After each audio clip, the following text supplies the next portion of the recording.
Hello everyone, this is Shailja Parihar. I cleared NEET in 2019 with All India rank 2688 and 1873 was my general category rank. My score was 630. So guys, I'm back with another video. और कुछ दिनों के लिए मैंने अपनी videos जो है वो प्राइवेट कर दी थी and the reason behind that was again my college और इसीलिए मैं थोड़े दिनों के लिए हाइबरनेशन पे चले गई थी. But now I am back. तुम सब पूछ रहे थे कि हमें अगर वीडियो देखनी है तो हम कैसे देखें.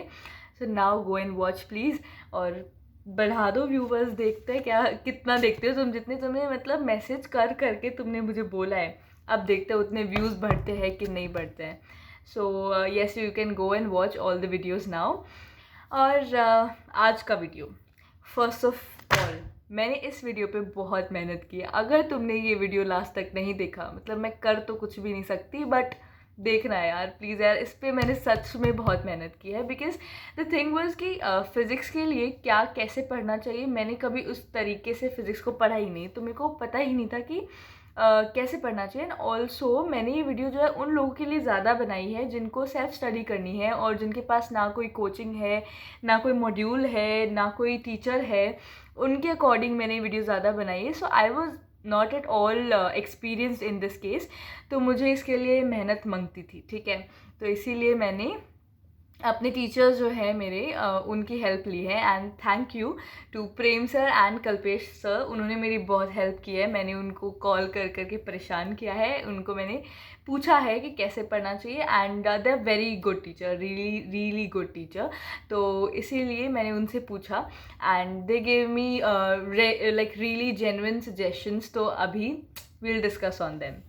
सो let's start with this video और वीडियो को लास्ट तक देखना है. ओके. सो फिज़िक्स के अंदर जिसको हमने आज तक सिर्फ भूत माना हुआ है, लाइक अ हॉरर स्टोरी, हम इसको ट्रीट करते हैं कि एज अ फिज़िक्स तो पता नहीं कैसे ही होगी. That is like this subject is not that like dangerous और scary as we make it, like as we think of it.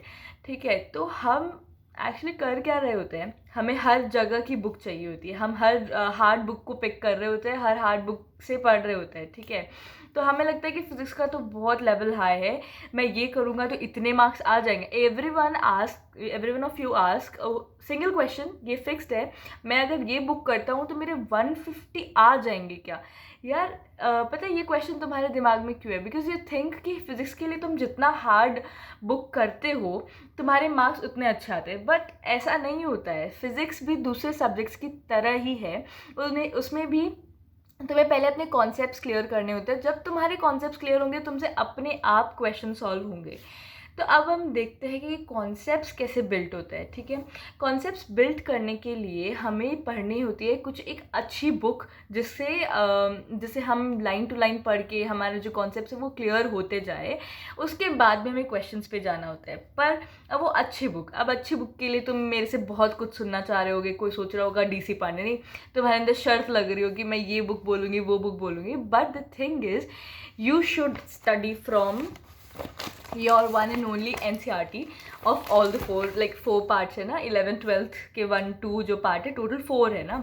तो उन चारों बुक्स से पढ़नी होती है तुम्हें. ठीक है. कहीं और से नहीं पढ़नी होती. पर हम क्या करते हैं कि ये बुक वो बुक, यहाँ से हम उनका जो भी मटेरियल है वो पढ़ रहे होते हैं, मॉड्यूल्स के अंदर से पढ़ रहे होते हैं. बट एक्चुअली एग्जामिनर के पास में एक ही बुक है और वो इसी से क्वेश्चंस बनाएगा, लेकिन हम इसको नहीं पढ़ेंगे. बिकॉज मैं जब भी सजेस्ट करती हूँ कि फिज़िक्स की भी NCERT तुम्हें पढ़नी है, सबका रिएक्शन इज़ लाइक फिज़िक्स की NCERT, लाइक एज इफ ये तो बहुत ही छोटी बुक है. बट यू डोंट नो हर जो भी कॉम्पिटिटिव एग्ज़ाम है वो इसी को ही इंपॉर्टेंस देता है. JEE के सारे क्वेश्चंस तो नहीं कह सकते, but most of the questions ऐसे होते हैं जो कि NCERT के ही एग्जैक्ट क्वेश्चंस होते हैं. सिर्फ और सिर्फ वैल्यूज़ चेंज होती है उनमें. ठीक है. बाकी सारे एज इट इज़ क्वेश्चंस आते हैं. और इस बार की नीट के अंदर तो काफ़ी ज़्यादा क्वेश्चंस NCERT में से एज इट इज़ आए थे. एंड वैसे भी सारे क्वेश्चंस NCERT से ही थे, NCERT से बाहर कुछ नहीं था. सो पता है सारे एग्जाम्स जो है वो NCERT की तरफ फोकस हो रहे हैं. And I didn't knew this before, but मैंने फिर भी अपने हर वीडियो में यही बोला है कि तुम्हें NCERT फिज़िक्स की भी पढ़नी है. मेरा तुम कोई भी वीडियो देख लो, मैंने कहीं ऐसा नहीं बोला है कि फ़िज़िक्स की NCERT नहीं पढ़नी. मैंने हर वीडियो में ये लाइन बोली कि फ़िज़िक्स की NCERT पढ़ो, लेकिन लोग नहीं पढ़ते हैं. बिकॉज दे थिंक कि फ़िज़िक्स की NCERT is not that good और वो रिक्वायरमेंट नहीं होती उसकी. पर रिक्वायर्ड होती है। मैंने भी अपने टाइम पे बहुत कम पढ़ी थी, बहुत कम, क्योंकि मुझे जब अकल आई थी कि हाँ एक्चुअली इट इज़ इम्पॉर्टेंट, तब तक बहुत टाइम निकल चुका था।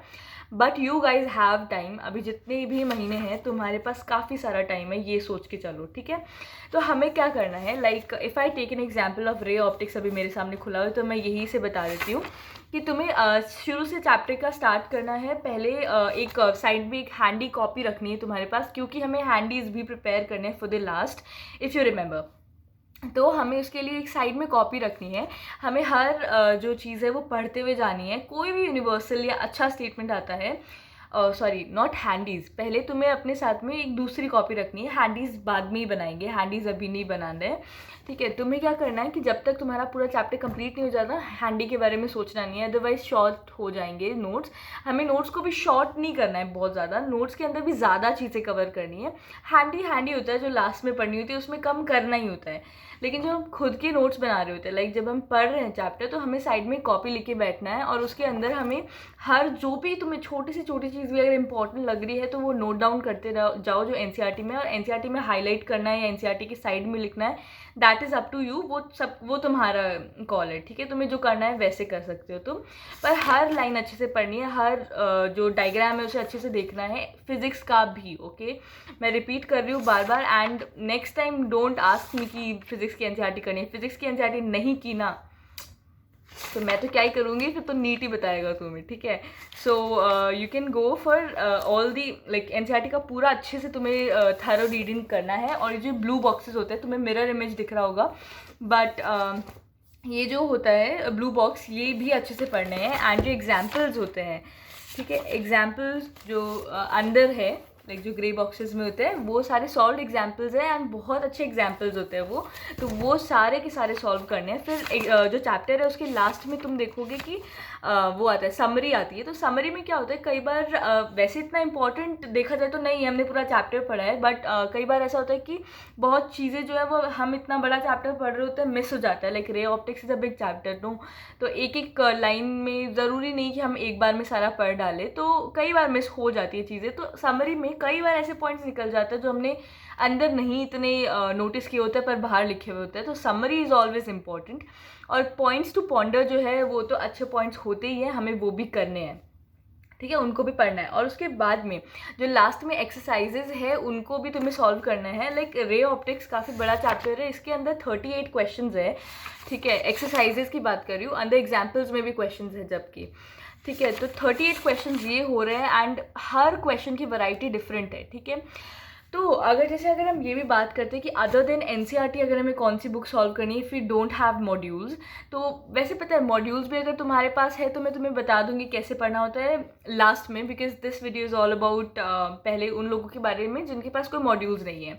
तो अगर तुम्हारे पास कोई भी बुक है, मैं वैसे देखो मैं बोल रही हूँ डीसी पांडे, पर इट्स एन एग्जाम्पल, तुम्हारे पास जो भी बुक है you can do with that, कोई भी बुक चलेगा, but that book should not have very much of questions, है ना। ऐसा नहीं होना चाहिए कि क्वेश्चंस का भंडार है कि बहुत सारे क्वेश्चंस हैं, एंड लेकिन क्योंकि देखो कॉन्सेप्ट्स एक चैप्टर से बहुत कम होते हैं, लेकिन क्वेश्चंस इतने क्यों बन रहे हैं, क्योंकि वो एक कॉन्सेप्ट पे थोड़ा सा बस क्वेश्चन को टिल्ट करके वो दूसरा क्वेश्चन बना रहे, फिर थोड़ा सा टिल्ट करके थर्ड क्वेश्चन बना रहे, तो इससे तुम्हारा कॉन्सेप्ट नहीं बिल्ड हो रहा है ना, पर तुम टाइम वेस्ट कर रहे हो, ज़्यादा से ज़्यादा क्वेश्चन सॉल्व कर रहे हो, तुम्हें भी लग रहा है कि हम बहुत कुछ कर रहे हैं, हम पता नहीं क्या ही उखाड़ रहे हैं, लेकिन हम कुछ नहीं कर रहे होते हो देखा जाए तो इसीलिए कोई ऐसी बुक लो जिसमें क्वेश्चंस कम हो पर कॉन्सेप्ट्स तुम्हारे कवर हो जाए, ठीक है। तो कम क्वेश्चंस वाली book like DC Pandey is a good like question bank, but हाँ ये है कि अगर तुम्हारे पास में मान लो कोई दूसरी बुक है जिसके अंदर ऑलरेडी कम है, तो मुझे ज़्यादा बुक्स के नाम नहीं पता है, एवरी बुक इज़ गुड, मैं सिर्फ डीसी पांडे अगेन एग्जाम्पल दे रही हूँ, किसी ने मुझे ऐसा नहीं बोला है कि डीसी पांडे सजेस्ट करो तो कुछ मुझे बेनिफिट होगा, इट्स जस्ट अ सजेशन, ठीक है। तो ये हो गया है। तो एनसीईआरटी कैसे पढ़ना है वो हो गया। देखो तुम एनसीईआरटी पढ़ोगे ना तो तुम्हारे बहुत सारे कॉन्सेप्ट्स जो है वो क्लियर होंगे, क्योंकि इस बार का नीट का पेपर पूरा कॉन्सेप्ट बेस्ड था, ठीक है। तुम्हारे जिसके क्लियर नहीं थे तुमने बहुत सफ़र किया होगा वहाँ पे, और तुम पता है तुम्हें पता चलेगा, तुम जब क्वेश्चन सॉल्व करोगे ना तो तुम कहोगे मुझसे सॉल्व ही नहीं होते, क्वेश्चंस ही नहीं सॉल्व होते। तो रीज़न ये है कि हम बेसिक्स, हमें लगता है कि फिजिक्स तो बहुत हार्ड सब्जेक्ट है, हम इसके अंदर थोड़े ना कोई बेसिक्स पढ़ेंगे, तो हम बेसिक्स पे बिल्कुल भी फोकस नहीं कर रहे होते। लेकिन अगर हम उन पे फोकस करना स्टार्ट करें तो हमारे क्वेश्चंस भी अपने आप होने लग जाएंगे, ज़्यादा क्वेश्चंस करने की भी ज़रूरत नहीं होती है, ठीक है। क्वेश्चंस तब ज़्यादा करने की ज़रूरत होती है जब तुम्हारे पास बहुत टाइम है। अगर तुम्हारे पास काफ़ी टाइम है तो हाँ, तुम्हारे टाइम बैठे हो तो सॉल्व क्वेश्चंस ना, that will give you benefit any how, like that will improve your rank anything. But उससे पहले कॉन्सेप्ट बिल्ड करने हैं तो एनसीईआरटी पढ़नी है, और एनसीईआरटी एक बार पढ़ते ही नहीं काम चलाना है, उसको एटलीस्ट 2 से 3 बार तुम्हारी, जब तुम नीट का पेपर देने जाओ तो तुम्हारी एनसीईआरटी रिवाइज हो जानी चाहिए, ठीक है। और जेई के अंदर जैसे हम ये ऐसा होता है कि अगर तुम हाफ सिलेबस भी करके जा रहे हो, like my teacher told me कि अगर तुम हाफ सिलेबस भी करके जा रहे हो तो यू कैन परफॉर्म वेल, पर नीट में ऐसा नहीं होता। हमें पता है कि हर जगह से कवर करता है, ऑल दो कई चैप्टर सिर्फ सुपरफिशियली कवर्ड होते हैं, लेकिन फिर भी वो कवर्ड होते हैं ना, तो इसीलिए हमें चैप्टर हर एक पढ़ के जाना है, भले हमें थोड़ा भी पढ़ा हुआ वो चैप्टर पर पढ़ के सारे चैप्टर्स जाना है। तो this also you keep in mind, ये भी एक पॉइंट है अपने माइंड में रखना कि चैप्टर्स हमें सारे पढ़ के जाना है, बिकॉज ये कवर सारे क्वेश्चंस करता है, भले ही वो सिर्फ सुपरफिशियली कर रहा हो। तो तुम्हें कई बार तुम्हें इतना बेनिफिट भी मिल सकता है कि तुम एक चैप्टर को सिर्फ, लाइक काइनेटिक्स है, तुम थोड़ा सा ही पढ़ के गए हो और उसी में से क्वेश्चन आ गया, क्योंकि ईजी है, सुपरफिशियल क्वेश्चन है जो तुम्हें नॉर्मली क्या पता आता हो, तो that will be benefit kind of thing ना, तो इसीलिए अच्छा है। देन उसके बाद में वी वर डिस्कसिंग, मैंने रेफरेंस बुक के बारे में भी तुम्हें बता दिया है। ओके, ऑल्सो कि तुम्हारे जो पेपर्स, हाँ तुम्हें कोई ना कोई जो टेस्ट सीरीज़ है वो ज्वाइन कर लेनी है। Like test series are benefit always, क्योंकि तुम्हें पता चलता रहता है कि तुम्हारी क्या पोजीशन है, तुम्हारा स्कोर क्या रह रहा है, तो ये टेस्ट सीरीज़ वगैरह तुम्हें ज्वाइन कर लेनी चाहिए। एंड टेस्ट सीरीज़ अगर तुम्हारी चल रही है तो उसकी वजह से ऐसा नहीं करना है कि तुमने पिछला जो छूट गया है वो छूट गया है, कोई बात नहीं हम नहीं पढ़ रहे हैं, तो ये नहीं करना है। पीछे वाला जितना भी है वो भले तुम एक दिन में पीछे का सिर्फ एक पेज ही एनसीईआरटी से क्यों नहीं रिवाइज कर रहे हो, पर करो यार, इट वोंट टेक टाइम। अगर तुम रिविजन करते चल रहे हो, तो ये हम जो संडे को पेपर आने वाला है मैं उसके लिए पढ़ती जा रही हूँ, पर मेरा पिछले 2 महीने वाला मुझे कुछ याद ही नहीं है। तो physics is all about connecting links. अगर तुमने पिछले वाला तुम्हें याद नहीं है ना, तो तुम अभी वाला परफॉर्म अपना बेस्ट नहीं कर पाओगे। तुम हो सकता है पॉइंट्स को थोड़ा सा रट कर चले जाओ और तुम्हें ऐसा लगे कि हाँ थोड़ा अच्छा कर लूँगा मैं, बट तुम्हें तुम्हारी जो कैपेबिलिटी है उससे बहुत कम कर पाओगे अगर तुमने पिछला नहीं रिवाइज किया है। तो धीरे धीरे, it won't take much time, एक दिन में आधा घंटा रिविजन को दे दो, 1 घंटा रिविजन को दे दो। एनसीईआरटी तो पढ़नी है यार, एनसीईआरटी इज़ अ वेरी मतलब sweet subject, I must say. Like ये ऐसा नहीं है कि तुम्हें डराए, ठीक है, तुम्हें डराएगा नहीं, ये बहुत ही प्यारा सब्जेक्ट है और बहुत ही सिंपल लैंग्वेज में हर चीज़ समझाई हुई है यार। इससे ज़्यादा हमें क्या चाहिए, हमें बहुत ज़्यादा नहीं पढ़ना होता है, हमें बहुत ही क्वालिटेटिव स्टडी करनी होती है फॉर नीट, फॉर जेई, सब चीज़ों के लिए, ठीक है। हम क्या करते हैं, हम भागते हैं वो उस रेस में कि कौन ज़्यादा कर ले, कौन कितनी क्वांटिटी कर सकता है, हम इसके पीछे भागते हैं, but we don't bother about quality. तो इस चक्कर में we always hamper it, okay. तो हमें वो नहीं करना है। फिर बहुत लोग मुझे पूछ रहे थे कि if we have any doubt, तो डाउट्स कैसे क्लियर करें। तो देखो, हमारे पास कोई टीचर नहीं है, ठीक है, नो कोई बात नहीं है। हमारे पास रेफरेंस बुक्स जो होती है उनके अंदर भी लाइक बहुत सारी बुक्स होगी ना यार तुम्हारे पास, जिनके अंदर एनसीईआरटी के सॉल्व क्वेश्चंस होते हैं, और जो तुम ऑलरेडी रेफरेंस बुक कर रहे हो, तुम क्वेश्चन ही वो कर रहे हो जहाँ पे तुम्हारे पास ऑलरेडी एक रेफरेंस बुक है, ठीक है। तो पहली बात तो तुम्हारे अगर कॉन्सेप्ट्स क्लियर होते हैं ना, तो तुम्हें वो जो बुक्स में जैसे समझाया हुआ होता है ना, हमेशा देखना तुम बुक में हमेशा उसी अकॉर्डिंग समझाया होगा, जैसा जो लैंग्वेज एनसीईआरटी में लिखी होगी उसके अकॉर्डिंग ही वो तुम्हें हमेशा समझाएगा, ठीक है। तुमने क्या एनसीईआरटी अच्छे से पढ़ी होगी ना अगर, ठीक है, इसके साथ तुम अगर नहीं बिल्कुल भी क्या कहते हैं मस्ती कर रहे हो कि नहीं एनसीईआरटी नहीं भी करे तो चलता है, ये चीज़ अगर तुम नहीं कर रहे हो और अच्छे से कर रहे हो ना, तो तुम्हें जो सॉल्व्ड क्वेश्चंस है, जो कहीं भी सॉल्व्ड है, वो तुम्हें समझ आते रहेंगे, ठीक है। फिर भी अगर तुम्हें वो नहीं आता है तो गूगल कर सकते हो, तुम कोरा पे देख सकते हो। पता है अगर तुम टीचर तुम्हें अगर बता देता है, लाइक टीचर से काफ़ी ऑब्वियसली टीचर्स आर हमेशा होता है कि मैं अगर टीचर से कुछ पूछने जा रही हूँ तो that is always benefit kind of thing, कि वो हमेशा कुछ मुझे एक्स्ट्रा ही बताएंगे, तो मेरे लिए बेनिफिट ही होता है हमेशा। But still if you are searching something by yourself, तो तुम हमेशा उसके लिए अच्छे से मेहनत करोगे और तुम्हें वो लास्ट तक याद रहेगा। ओके, तो इसका भी बेनिफिट है। हर चीज़ के प्रोज भी होते हैं, कॉन्स भी होते हैं, सो इसका भी है। तो if you don't have any teacher right now, don't worry, ठीक है, डोंट वरी एट ऑल। बहुत लोग ना इसी चीज़ को लेके पता नहीं बहुत ज़्यादा डरे हुए कि हमारे पास कोई टीचर नहीं, हम कैसे चीज़ों को समझे। तो Google it guys. Her physics तो ऐसी चीज़ है जो हर क्वेश्चन इसका गूगल पे मिल जाता है, ठीक है, हर क्वेश्चन कोरा पे मिल जाता है। और फिर अगर तुम्हें वो मिल गया है कहीं से तो नोट इट डाउन। ऐसा नहीं होना चाहिए कि तुम्हें नेक्स्ट टाइम उसे देखना पड़े, ठीक है, फिर टाइम वेस्ट है। एक बार के लिए क्वेश्चन पे टाइम लगा रहे हो, नो डाउट लगाओ, उसके बाद में उसको नोट डाउन ही कर लो, ठीक है, कहीं पे भी जहाँ तुम क्वेश्चन सॉल्व कर रहे हो।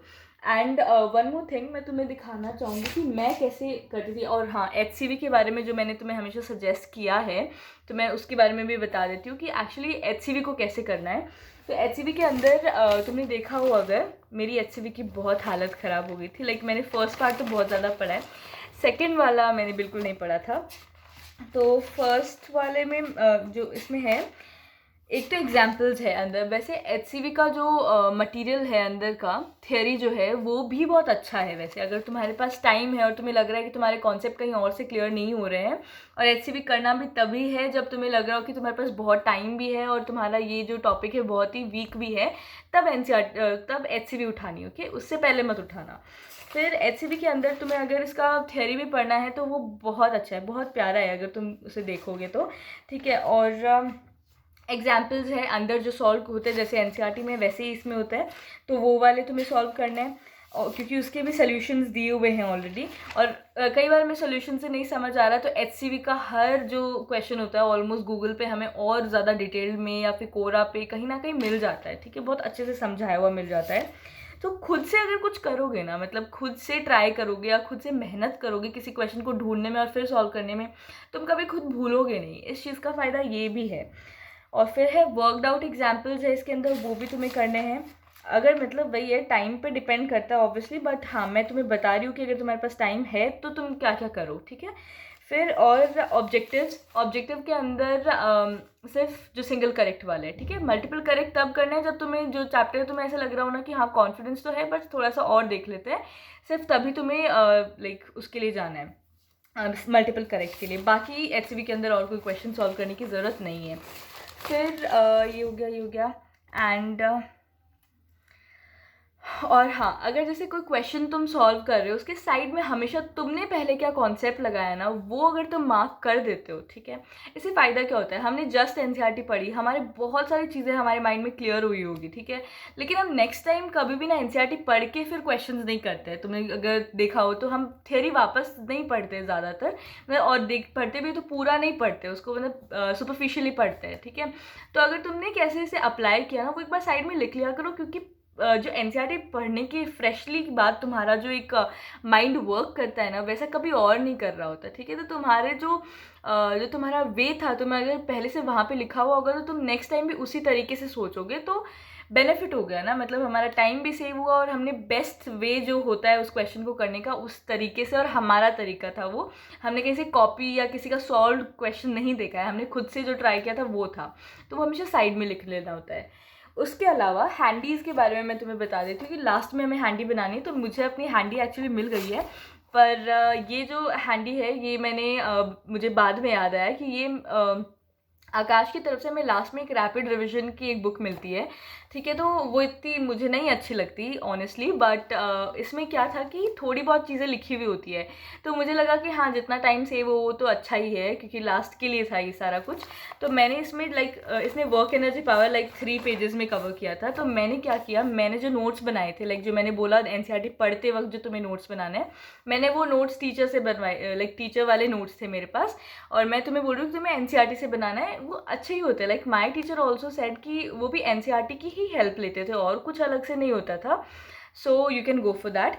उसके बाद में वर्क एनर्जी पावर है, तो इसमें मैंने अगर तुम देखोगे तो रेड कलर के पेन से मैंने साइड में लिखा हुआ है, ठीक है, ये सारा का सारा। तो ये इसीलिए मैंने लिखा हुआ है क्योंकि बहुत सारी चीज़ें इसमें सारा कुछ नहीं कवर्ड होता है, इन्हें सिर्फ सेल करने से मतलब है, तो इनको कम दिखाना होता है, पर इतना कम भी नहीं पढ़ के जाना होता ना, फिर तो कुछ कवर ही नहीं हो पाएगा। तो इसलिए मैंने खुद की तरफ से ऐड कर लिया। तो हमेशा कीप एडिंग ऑन थिंग्स, ठीक है। हर चीज़ हर जगह नहीं दी होती है, हमें ऐड करना होता है। हम कुछ नया क्वेश्चन सॉल्व कर रहे हैं और हमें लगा कि एकदम डिफरेंट कॉन्सेप्ट था, लाइक पेपर्स के अंदर तुम पेपर सॉल्व करोगे तो तुम्हें बहुत सारे डाउट्स आएंगे, वो भी तुम्हें गूगल करने हैं, कोरा से देखना है तुम्हें, वो हमेशा के लिए याद रहेंगे, पर तुम्हें बहुत सारे डिफरेंट क्वेश्चंस पता चलेंगे, डिफरेंट कॉन्सेप्ट्स पता चलेंगे, वो अपने नोट्स में ऐड कर लेना। मतलब बहुत ज़्यादा बेनिफिट होता है उस चीज़ का। अगर तुम्हारे पास नोट्स के अंदर अगर वो चीज़ है तो बहुत ज़्यादा अच्छा रहता है, क्योंकि तुम बाद में वापस उसको पढ़ोगे और नोट्स पढ़ते वक्त तुम्हारे सामने आएगा और बहुत ही डिफरेंट और अच्छा क्वेश्चन होगा, तो दैट विल बी बेनिफिट। और प्रीवियस ईयर के क्वेश्चन सॉल्व करते रहना है, ठीक है, क्योंकि हमारे पास और कोई बुक्स तो है नहीं ना, लाइक मॉड्यूल्स जिनके पास में है, मॉड्यूल के अंदर like if I talk about Aakash के मॉड्यूल, तो इसमें अंदर भी बहुत सारे क्वेश्चन होते हैं, बहुत सारे अनसॉल्व क्वेश्चन होते हैं, फिर थोड़ा सा लास्ट में थोड़े और क्वेश्चन होते हैं, फिर इनका असाइनमेंट स्टार्ट होता है जिसमें section A B C D, तो ये भी बहुत ज़्यादा क्वेश्चन है देखा जाए तो। पर हाँ, अच्छे क्वेश्चन होते हैं, ये जगह जगह से कवर कर रहे होते हैं। बट हाँ, इसमें भी देखो ज़्यादा क्वेश्चन हुए ना तो इसमें भी रिपीट होती है चीज़ें, लाइक एक के बाद दूसरा जो क्वेश्चन होगा वो ऑलमोस्ट सेम होगा, कॉन्सेप्ट्स थोड़े कम बिल्ट होते हैं, ठीक है। तो टाइम बहुत ज़्यादा ख़राब होता है उसके कंपेरिजन में, नंबर ऑफ कॉन्सेप्ट्स कम होते हैं। बट हाँ, हम कर सकते हैं, मॉड्यूल्स अगर किसी के पास है तो यू कैन सॉल्व इट। फिर उसके बाद में इसमें सेक्शन C जो है वो हमेशा होता था प्रीवियस ईयर क्वेश्चन, और सेक्शन D जो है वो होता था लाइक जो AR है वैसे क्वेश्चंस होते थे। तो सेक्शन C जो है वो प्रीवियस ईयर क्वेश्चन ना, तो हमारे पास मॉड्यूल्स नहीं है जिनके पास, उनको क्या करना है कि तुम्हें प्रीवियस ईयर की कोई बुक रख लेनी है जो फिजिक्स की चैप्टर वाइज ही हो, तो तुम्हें पता चलता रहेगा फिर वो प्रीवियस ईयर के क्वेश्चन, लाइक प्रीवियस ईयर के question are always a benefit, वो भले रिपीट हो रहा हो नहीं हो रहा हो, उसे कॉन्फिडेंस आता है, ठीक है। लास्ट में करना जब तुमने सब कुछ कर लिया है, if you are done with NCERT, जो भी तुम्हारे पास, like I gave an example of DC Pandey, ये हो गया है। उसके बाद में इफ़ आई टॉक अबाउट, अगर तुमने HCB भी किसी किसी चैप्टर की कर ली है, लास्ट में जाके तुम्हें ये ट्राई करना है, बहुत ज़्यादा कॉन्फिडेंस मिलेगा तुम्हें और तुम्हें पता चलेगा कि NCERT कितनी इंपॉर्टेंट है, ओके। तो ये वाला बेनिफिट हो गया है अपना। और अब मॉड्यूल वालों के लिए थोड़ा सा कवर कर देती हूँ जिनका हो गया है, like you can close this video. But हाँ, मॉड्यूल वालों के लिए अगर मैं बोलूँ तो तुम्हें section A B C D ये जो है ये करना है। अंदर के क्वेश्चन जो है थोड़े मतलब ज़्यादा ही है, लेकिन तुम्हारे पास टाइम है तो जो सॉल्व वाले हैं वो कर लेना, अनसॉल्व वाले के लिए तो टाइम हो तो ही करना, लाइक बहुत ज़्यादा हो जाएगा हर चैप्टर के लिए, एंड अभी टाइम इतना भी नहीं है। एंड मॉड्यूल्स अंदर से पढ़ने की I don't feel there is any requirement, तुम्हें भी NCERT ही करना चाहिए। थियोरी के लिए everyone should go for the NCERT, question के लिए जिसके पास जो जो चीज़ें हैं वो कर सकते हैं, ऐसा कुछ नहीं है कि ये बेटर है वो बेटर है। NCERT के क्वेश्चंस बेटर नहीं, वो बेस्ट है, उसके अलावा फिर सारे बेटर के अंदर आते हैं, वो भले तुम कुछ भी कर रहे हो, भले तुम्हारे पास कोई मॉड्यूल है या तुम्हारे पास कोई रेफरेंस बुक है, वो कुछ भी हो सकता है, ओके। सो आई थिंक मैंने सारा कुछ कर लिया है, and all credits goes to my teacher, क्योंकि मुझे कुछ भी नॉलेज नहीं था क्योंकि कैसे करना चाहिए फिज़िक्स एंड ऑल, और अभी पूरा कॉन्सेप्ट चेंज हो रहे हैं, एंड मैंने कभी सोचा भी नहीं फिज़िक्स को उस तरीके से मैंने लिया नहीं था कभी।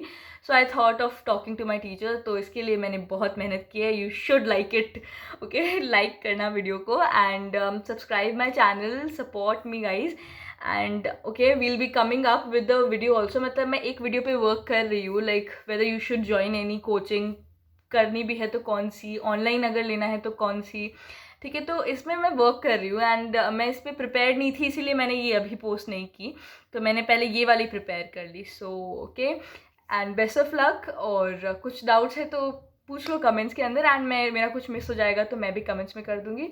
And if you haven't subscribe my channel तो प्लीज़ सब्सक्राइब।